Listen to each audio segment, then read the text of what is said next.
नमस्कार दोस्तों, आज की कहानी है मैं तुम दोनों को अपनी जायदाद से बेदखल करती हूँ। बेटा, मुझे तेज बुखार है। तुम्हारा आना तो संभव ना हो सकेगा, पर अगर तुम अपने दोस्त निखिल को फ़ोन कर दो, जो कि बड़े अस्पताल में डॉक्टर है, तो मुझे बहुत सहारा हो जाएगा। मेरी हिम्मत खड़े होने की भी नहीं हो रही है। कांता जी ने कांपती आवाज में अपने बेटे रोहन से कहा। माँ, तुम भी गजब करती हो। कितना कहा था कि गांव का सब जमीन जायदाद बेचकर मेरे साथ शहर आ जाओ, लेकिन तुम्हें तो किसी की सुनना ही नहीं। पर बेटा, तू तो जानता है, पूरा जीवन यहाँ अपनों के बीच गुजारा है। तेरे शहर में मुझे कोई पहचानने वाला नहीं, कोई बात करने वाला नहीं।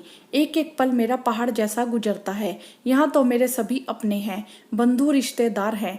अच्छा ठीक है, अभी मैं एक बहुत ज़रूरी मीटिंग में हूँ। जैसे ही फुर्सत मिलती है निखिल को फ़ोन कर दूंगा।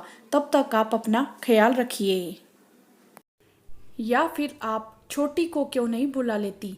2 घंटे की दूरी पर ही तो है। वह 1-2 दिन आकर घर भी संभाल लेगी और आपका ख्याल भी रख लेगी। मैं आने की कोशिश करता, पर माँ आप बुरा मत मानना, मेरी मजबूरी है। अभी मुझे ऑफिस से छुट्टी नहीं मिलेगी। आप समझने की कोशिश कीजिए। रोहन ने अपनी लाचारी प्रकट की। जितनी देर रोहन ने यह सब बातें करने में लगा दी, इतनी देर में तो निखिल को फ़ोन भी कर देता। रोहन से सलाह लेने के लिए कांता जी ने फोन नहीं किया था। वह तो बस इतना चाहती थी कि वह अपने दोस्त को फोन कर दे, पर शायद उसे यह डर था कि कहीं ऐसा ना हो माँ अपनी सेवा करवाने के लिए उसे गांव बुला ले, जो कि वह बिल्कुल भी नहीं आना चाहता था। अपनी जिंदगी में कांता जी ने बहुत उतार चढ़ाव देखे थे। जिंदगी की पाठशाला में आज उन्हें यह सीख भी अच्छी तरह से मिल गई कि अगर अपना शरीर साथ ना दे तो कोई सगा नहीं होता, चाहे वह अपना बेटा ही क्यों ना हो। ना चाहते हुए भी कांता जी ने छोटी के ससुराल फोन लगाया। मम्मी, आपकी हालत ऐसी देखकर मुझे अपनी बेटी होने पर गुस्सा आ रहा है। मैं क्या करूं? मेरी सासू माँ की तबीयत खराब है।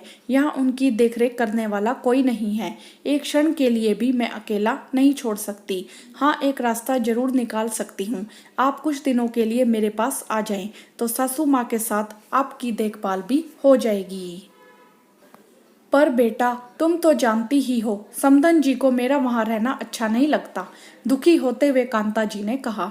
आप भैया से बात क्यों नहीं करती? हो सकता है वह कुछ दिनों के लिए आपके पास आ जाएं। दोनों बच्चों से मिन्नतें करने में कांता जी की बची खुची हिम्मत जवाब दे चुकी थी। अब तो बुखार के कारण उन पर बेहोशी भी छाने लगी थी। उम्र के इस पड़ाव में किसी को उनकी शायद जरूरत नहीं थी, इसीलिए उनके बुखार को भी गंभीरता से नहीं लिया जा रहा था। मन ही मन कांता जी सोच रही थी, क्या यह वही बच्चे हैं जिनके पालन पोषण करने में कभी उन्होंने अपना सुख रत्ती भर नहीं देखा। 30 वर्ष की थी जब जीवन साथी ने साथ छोड़ दिया था। जमाने के साथ लड़कर संघर्ष करके अपनी अकेली के दम पर दोनों बच्चों का भरण पोषण किया था उन्होंने। जहां एक और उनका बेटा बड़ा ऑफिसर बन गया था, वहीं बेटी के अच्छे संपन्न घर में हाथ पीले करके वह अपनी जिम्मेदारियों से मुक्त हो गई थी।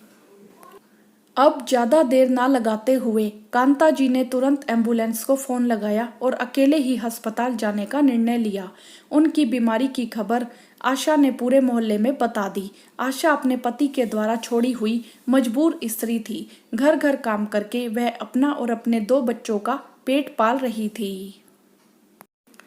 जल्दी जल्दी आशा ने कांता जी की जरूरत के कपड़े, ब्रश, नहाने का साबुन इत्यादि जहां तक वह सोच सकती थी एक बैग में रख दिया था। कांता जी को इतना तेज बुखार चढ़ा था कि वह बुखार के कारण कांप रही थी। जैसे ही एम्बुलेंस आई, आशा के भरोसे अपना घर छोड़कर कांता जी अस्पताल चली गई। अर्ध बेहोशी की हालत में उन्होंने एम्बुलेंस में आए कर्मचारी को डॉक्टर निखिल के बारे में बता दिया था, इसीलिए अस्पताल में भर्ती होने के लिए उन्हें ज्यादा परेशानी का सामना नहीं करना पड़ा। डॉक्टर निखिल की मदद से उन्हें सही चिकित्सीय परामर्श मिल गया था। खून की जांच की रिपोर्ट आने पर पता चला था कि उन्हें डेंगू हो गया है, जिसकी वजह से प्लेटलेट्स कम हो रहे थे। डॉक्टर निखिल को पता था कि कांता जी अकेली रहती हैं, इसीलिए उन्होंने सख्त हिदायत दी थी कि जब तक आप बिल्कुल ठीक नहीं हो जाती, यहीं अस्पताल में रहिए। रोज सुबह आशा कांता जी के लिए खाना बनाकर ले आती, साथ में बाजार से फल भी ले आती। एक एक करके पड़ोसी भी उनको देखने आते।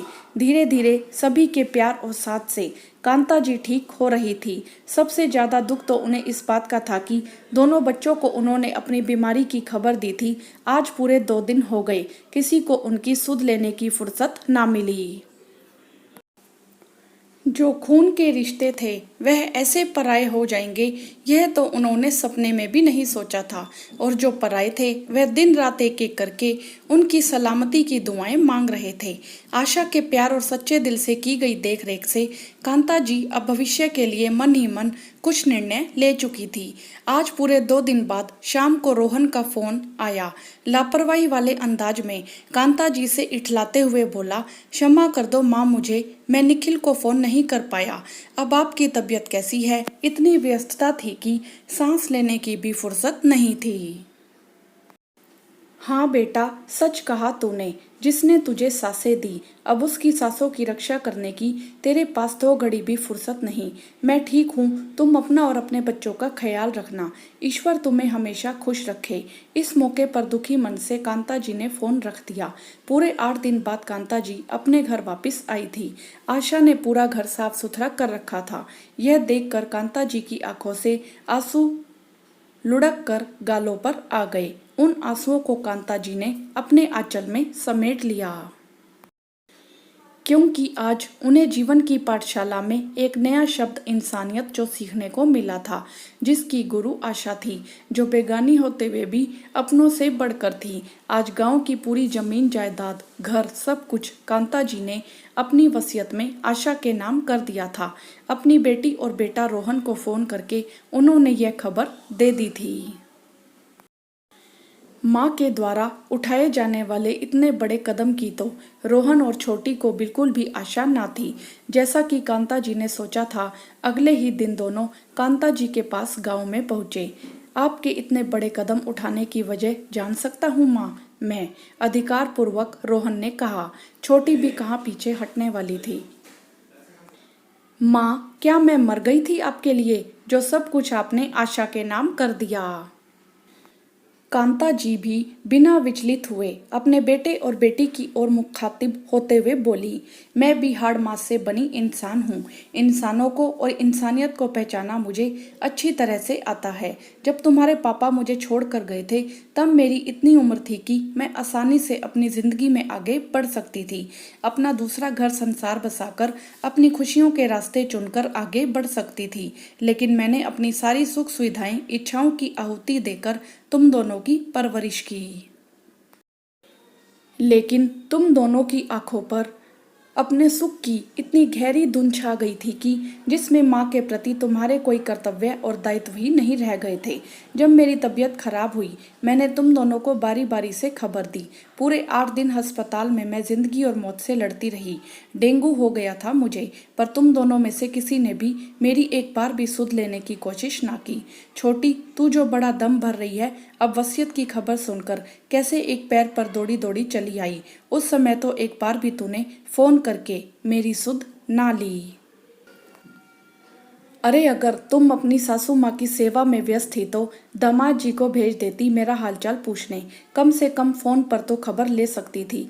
जितने दिन मैं अस्पताल में रही, एक बार भी फोन ना आया। कभी सोचा है मेरे दिल पर क्या गुजरी होगी तुम दोनों के इस तरह के उपेक्षित व्यवहार से? अब शायद तुम दोनों की नज़रों में मेरा होना या ना होना कोई मायने नहीं रखता। यह मुझे अच्छी तरह से अनुभव हो गया है। ऐसे कठिन समय में आशा ने मेरी सहायता की, मेरा मनोबल बढ़ाया, मुझे सहारा दिया, मेरी दुख की हमदर्द बनी, दिन रात एक करके मेरी सेवा की। इसीलिए वह मेरी उत्तराधिकारी है। अब जो सेवा करेगा, मेवा भी तो उसी को मिलेगा ना। तुम दोनों बाद में उसे परेशान ना करो। इसके लिए मैंने वकील साहब से कागजात बनवाकर तैयार कर लिए हैं। आज से मैं तुम्हें अपनी जायदाद से बेदखल करती हूँ। रोहन और छोटी को आत्मग्लानि महसूस हुई। अब सिवाय पछतावे के उनके पास कुछ भी ना बचा था। दोनों ही अपराध बोध से घिर गए थे। सचमुच अपने जीवन के सुख के पलों में उन्होंने माँ का बुढ़ापा और उनके कष्टों को उपेक्षित कर दिया था।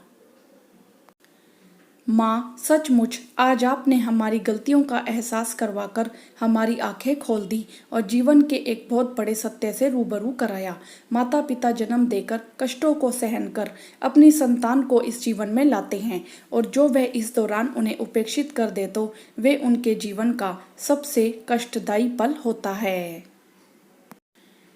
भले ही आप हमें अपनी जायदाद से बेदखल कर दें, लेकिन अपनी सेवा से कभी बेदखल ना करना माँ। अब जब भी जैसे ही मुझे वक्त मिलेगा, मैं दौड़कर आपके आंचल की छांव तले आ जाया करूँगा। मुझे क्षमा कर दो माँ, क्षमा कर दो। दोनों बच्चों की आंखों से बहते अविरल आंसू उनकी गलतियों का प्रायश्चित कर रहे थे। आज के समय में हमारे समाज में बुजुर्गों के साथ ये बड़ी समस्या है, जहां वह अपनी जमीन से उखड़कर कहीं दूसरी जगह नहीं बस सकते, वहीं दूसरी ओर अपनी संतान का उपेक्षित व्यवहार उन्हें दुखी कर जाता है। आखिर कांता जी सिर्फ अपने बच्चों से यही तो चाहती थी कि वह फोन पर उनकी खोज खबर लेते रहें, लेकिन शायद अपने जीवन की व्यस्तताओं में उनके बच्चों के पास इतना भी समय नहीं था अपनी माँ के लिए। हाँ तो दोस्तों, क्या कांता जी ने सही किया? आपकी इस विषय में क्या राय है? आप हमें कमेंट करके जरूर बताएं। वीडियो को लाइक करें, शेयर करें और चैनल को सब्सक्राइब भी करें। धन्यवाद।